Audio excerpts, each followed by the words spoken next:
So I got a few updates, a few things to share with everybody.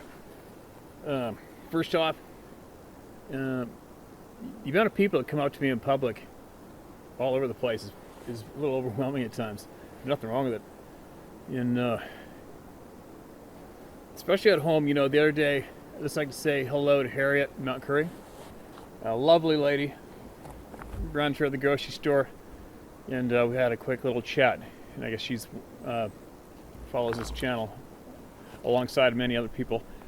And very lovely person. And she told me about she had a Sasquatch in the tree looking in her kitchen window at her in the house at nighttime. Eyes were glowing red. Scared the crap out of her, understandably. And she saw it jumped. Once she saw it, so his face is like right there. And jumped out of the tree, boom, on the ground, took off. And it's funny, we had a good little conversation there in front of the grocery store.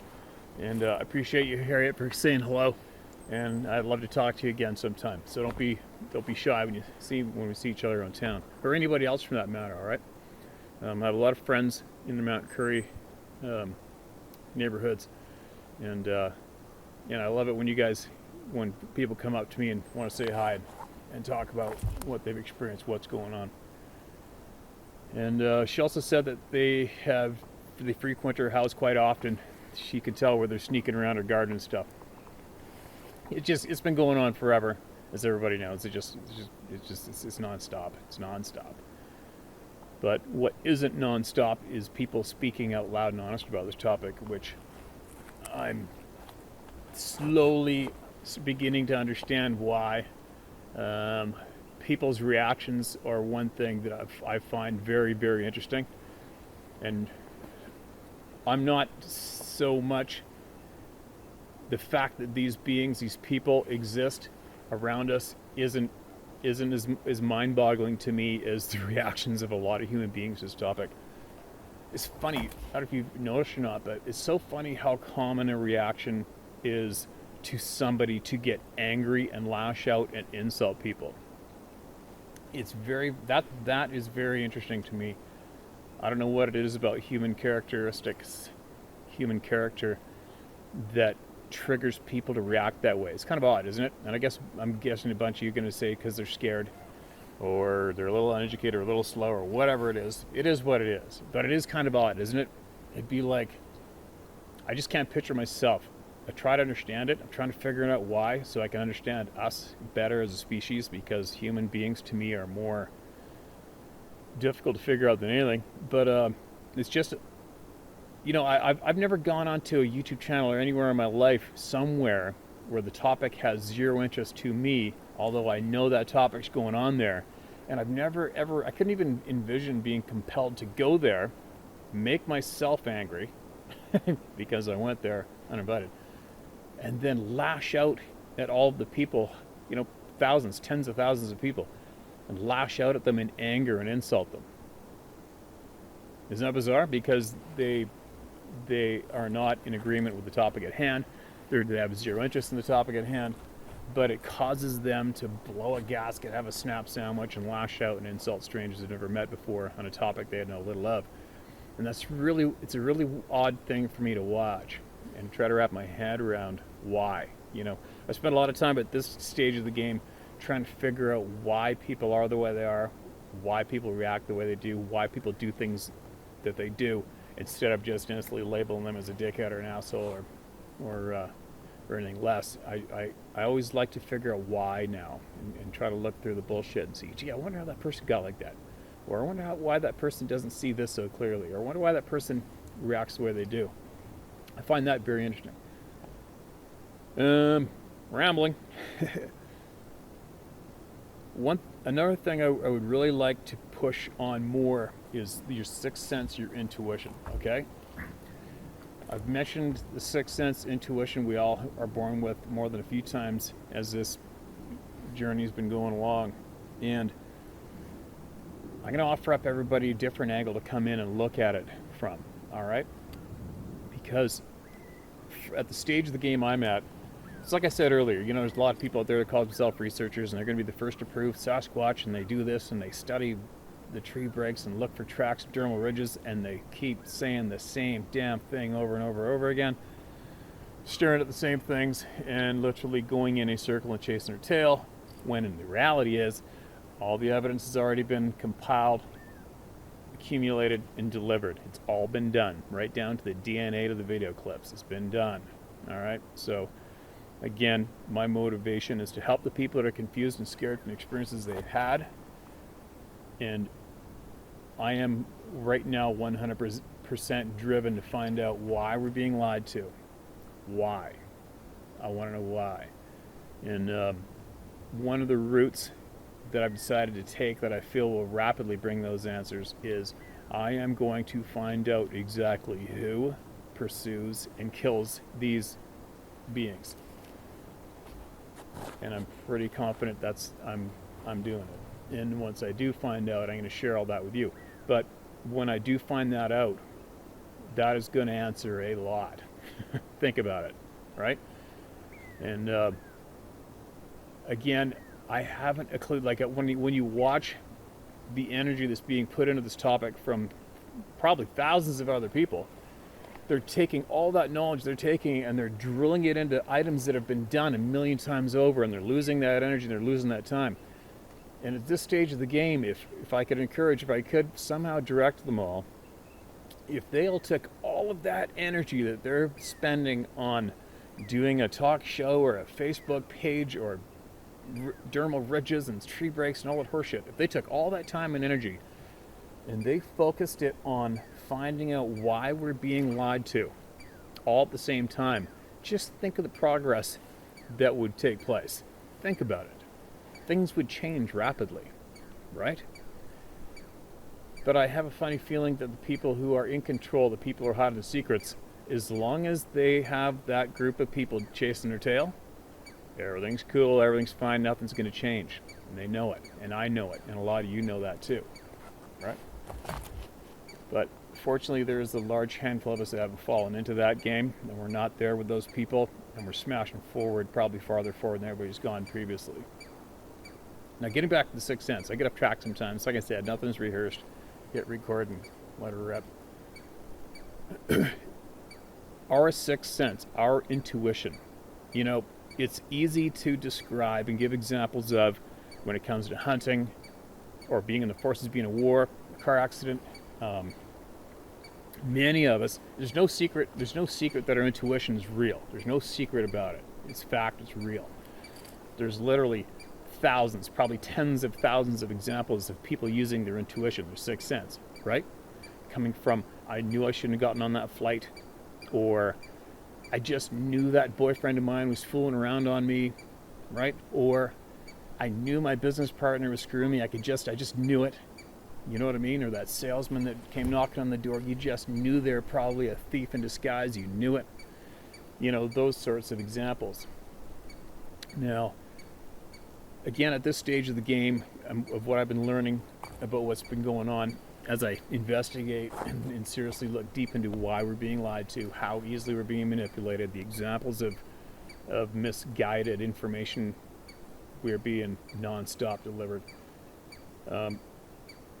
I've realized that we probably have intentionally been stripped of our natural abilities we're born with, a lot of them. All right, now stick with me for a second so I can make sense of this. Now imagine if we could be absolutely in tune with our intuition or sixth sense, like we are just with touch or hearing or sight.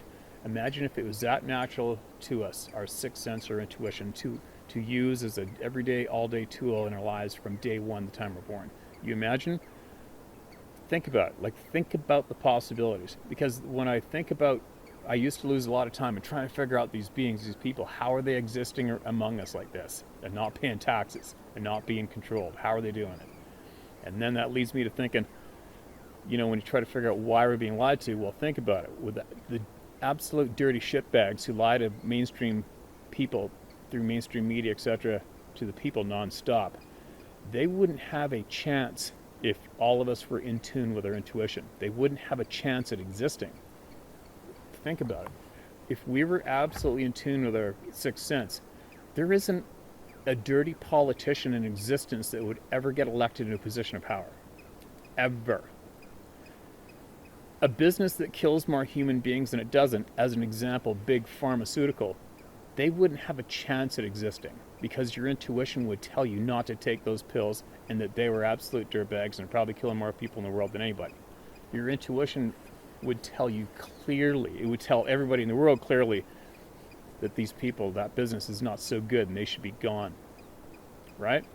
Now, I know I'm babbling, but could you imagine, like, think about it, our intuition. Our intuition, if we were in tune with it, if we were taught to be in tune with it from the time we're born, when it is very prominent, right down to going to school, going to that public education system, right?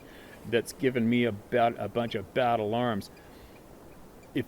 We would know that stranger at the head of the class, if they're feeding us a bunch of bullshit as children, we would know it. We would know it clearly. We would know it as adults. Those people wouldn't have a chance at screwing over our kids' minds, right? That employer, that job, that drink you're about to drink, that flight you're going to take, driving to the store that day, switching lanes, that purchase you're going to make, what you should eat, what you should drink, what you shouldn't eat. Imagine how many fast food restaurants, how many dog shit food products that cause nothing but diabetes. You imagine how many of those food products wouldn't even exist if we were in tune with our intuition or sixth sense? Right? You see what I'm getting at? You would probably figure out pretty quickly how to live free and healthy on the face of this earth if you're 100% in tune with your intuition, with your gut instincts, right? And it's the existence of these beings, which I know 100% is very, very real, as do tens of thousands of you. And I should say I lost a lot of time, but I spent a lot of time trying to figure out how are they doing it? How are they doing it? And one of the first things I come up with that I'm still a firm believer in is their intuition, their sixth sense is right in tune.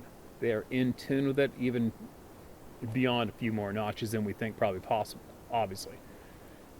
You know, I've spoken to numerous very, very intelligent people who flat out told me that the second they saw that being, it knew they were looking at them, without them even looking at them. Meaning, you know, one particular guy said that the Sasquatch is walking away. The second he saw it, it froze, and it was facing away from him. I spoke to another guy, local guy, superintendent at a major, serious, big construction outfit, and he has had 2 or 3 experiences with these things, and he said flat out, when he put the scope on that thing, a couple hundred yards away as it's going down through a basin, he said that thing instantly looked at him through his scope and was looking straight into his eye as it was making its way away from him. You know, there's a lot of examples of these beings being absolutely in tune with that sixth sense and using it to their advantage, obviously. You know, ever since my grandfather told me that bumping into that one face-to-face, I've just been non-stop trying to figure out how they avoid it so easily and how at times many of them screw up and they are seen. But there you go. That's one thing that I wanted to get across to everybody, is to really, really look into your sixth sense, your intuition, potentially picture it as a true life skill that we are born with that may possibly be stripped away from us at a young age, and how and why that skill, and probably a few other ones, why would they be stripped from us at a young age? Think about why. And to ask yourself, why are they lying to us about these beings? Could you imagine the shit show that would go down if we were made absolutely aware of these beings that are among us, and we possibly were filled in by them the skills they have to live free on the face of this planet without answering to anyone? Could you imagine the shit show that would go down with those shit bags in control if we were to become in tune with the skills we probably had at one point, I think probably still have? Just think of the repercussions that would cause a lot of deceitful, power-monging monsters that live among us today. They would annihilate their existence. There wouldn't be a criminal alive that could pull something off. There wouldn't be a a disgusting fast food producer in existence, because we would know that it's just the wrong thing to do. We would know they're being deceitful, and we would know they're taking advantage of us at all costs, and we would probably band together and out them just like that, because everybody in the community would know, because they're in tune with their intuition, their gut instincts, right? Their natural safety mechanism. So anyway, I hope I'm making sense. I'm babbling a little bit, just had a coffee.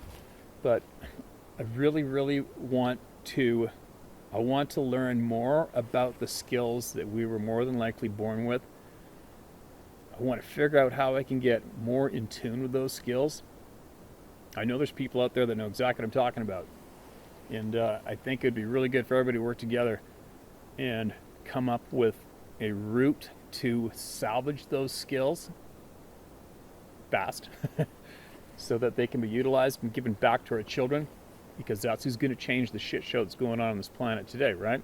It starts with the children. And right now, currently, iPads are getting stuffed into the hands of children because parents are working too hard. They're too far in debt.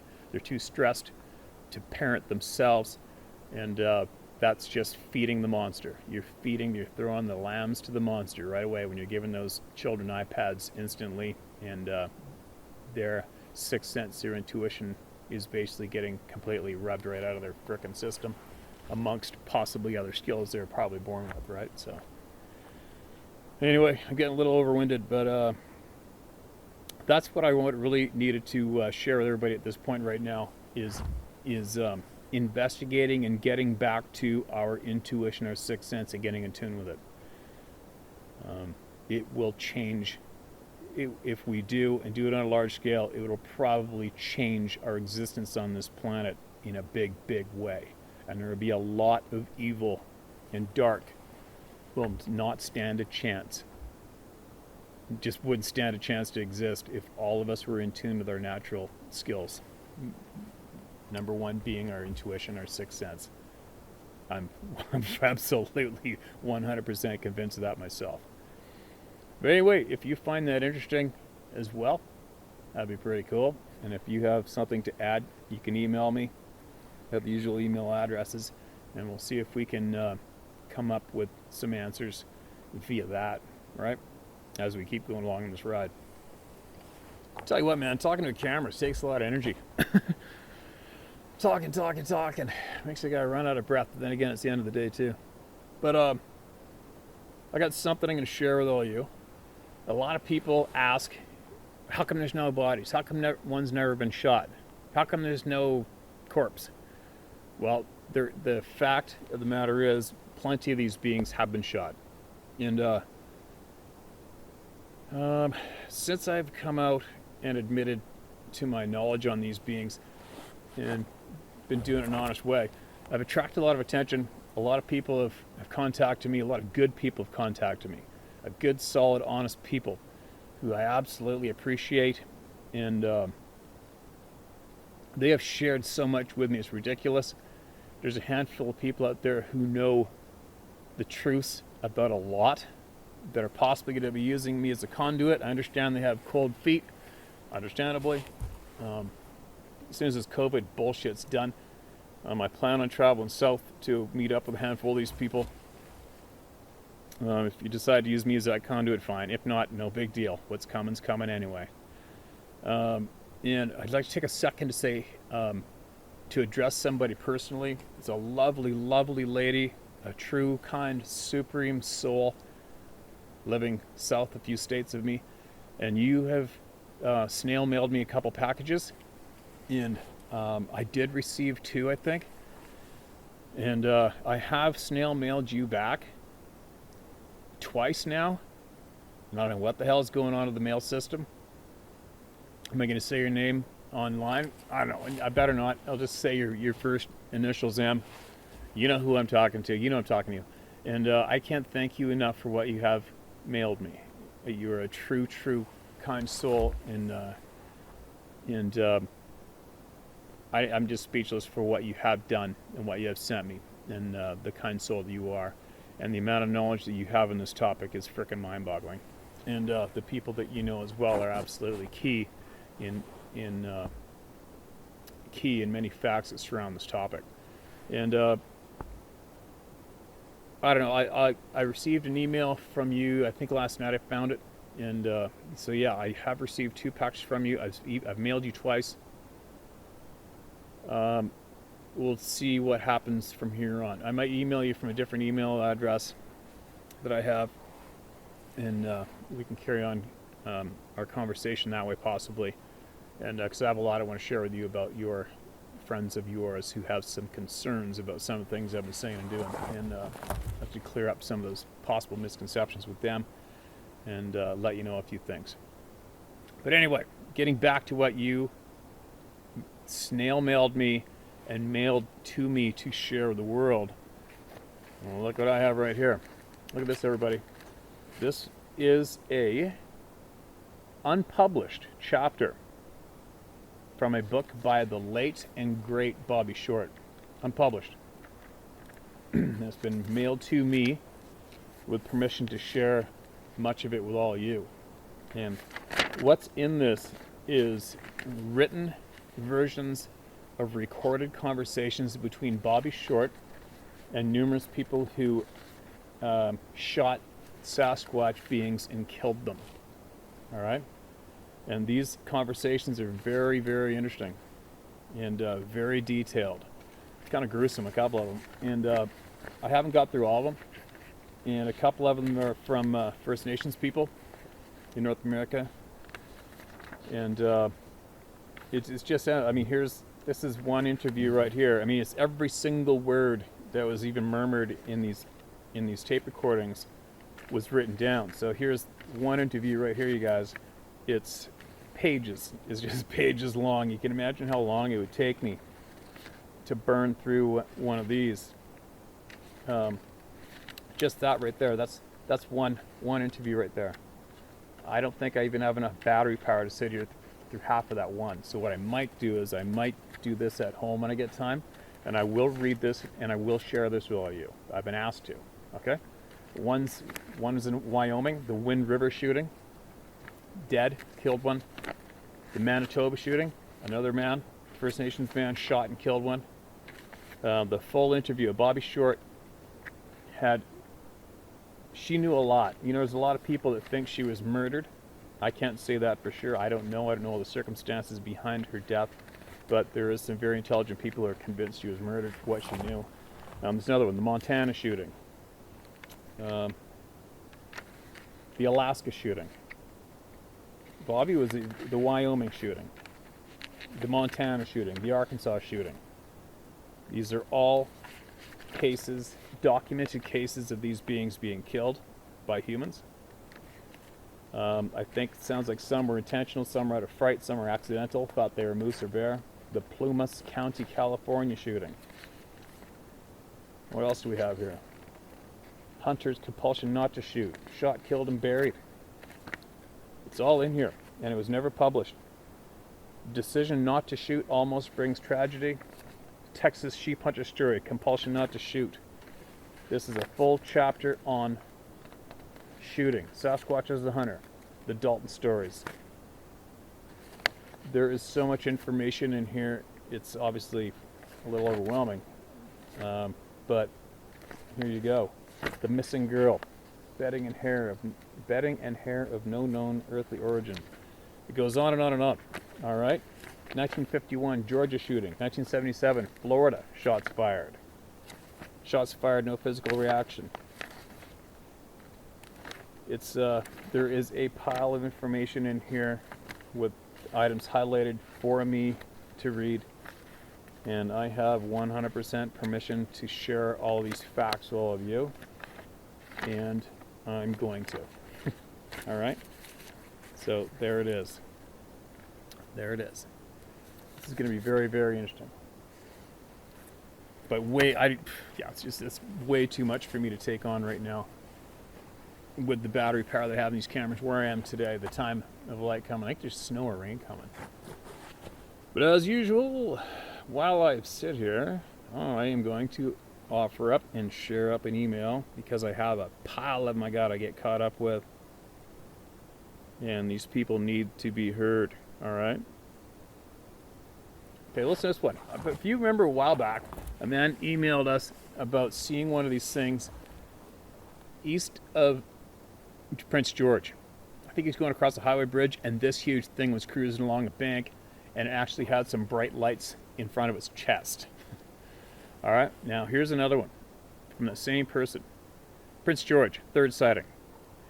It is less than 13 months since my first sighting of Sasquatch. I believe it is a matter of conditioning, seeing these things. I do not go looking for these creatures. I just no longer try to suppress the memory of seeing them when I do. When I was a new hunter, I went out with two very experienced hunters. It was late fall mule deer season in the Peace Country. Only 4-point bucks were open. One of the guys I was hunting with spotted 18 mule deer doe in a short period of time. I only saw the ones he pointed out to me. The most difficult area to spot them was a mature stand of spruce trees, with bark the same color gray as the mule deer. Even when Buddy pointed them out, I was struggling to see them. 5 years later, on a similar hunt, I proudly spotted more mule deer than that guy, and I was pointing them all out to him. Not bad for a guy who's blind to one eye. On October 10th, the last day of elk season in Region 7A, my son and I were on our way home, and it was dark. Not far from where I saw this no-head nepoid on September 20th, 2019. I saw the same one once again. It was standing near a grove of spruce with its back to us. The headlights barely illuminated the dark color hair outline of its form. My original height estimated was over 12 feet tall and 5 foot wide shoulders. My second sighting confirms this is maybe a conservative estimate. The long legs in this thing had to have been over 6 feet long. I saw a bit of blonde hair where its head would be, a quartering view. It was turned to look at us. My son said nothing. I said nothing. I don't think my son saw it. I know I did. And I know this thing knew I saw it. We're traveling west towards Prince George, BC, and this thing does not need to hide to not be seen. Its natural hair color and most unusual size and shape concealed its presence from a race that has become convinced that these things are only a myth. In the winter, a straight-on frontal view would just be as camouflaged for exactly the same reason. I did not see any orbs floating near this thing this time. If I ever learn anything important about what, why, and how, I will certainly pass it on to Steve Isdall, how to hunt. I experienced no fear whatsoever. I'm not rattled the least. This creature does not project any terror or threat. Maybe this ability is an evolution of predation. I used to think man was the apex hunter. I see now that we are second. Maybe. How many other types of creatures exist outside our grossly manipulated concept of reality? I don't give an F. I don't give an F if you use my full name at this point. Revealing the exact location of this sighting may not be recommended. Sincerely, Phil Hewkin. It's Hewkin or Hewkin. Hewkin, Prince George, BC. All right, Phil, thanks for that email, man. And if you sent me another one previous in between the very first one, I remember that one where you said you seen that thing on the highway with those lights in front of his chest. And I don't recall reading another one from you since then, although it doesn't mean much because there's thousands in there I haven't read. But thanks for sending in that email. Thanks for using your name. You're giving courage to a lot more people out there because, let's face it, it's at this stage of the game, far more people know about these things and don't. And again, this isn't being done to prove shit. This is just being done for every single one of those people out there who have been confused, have nowhere to turn, have been laughed at and ridiculed.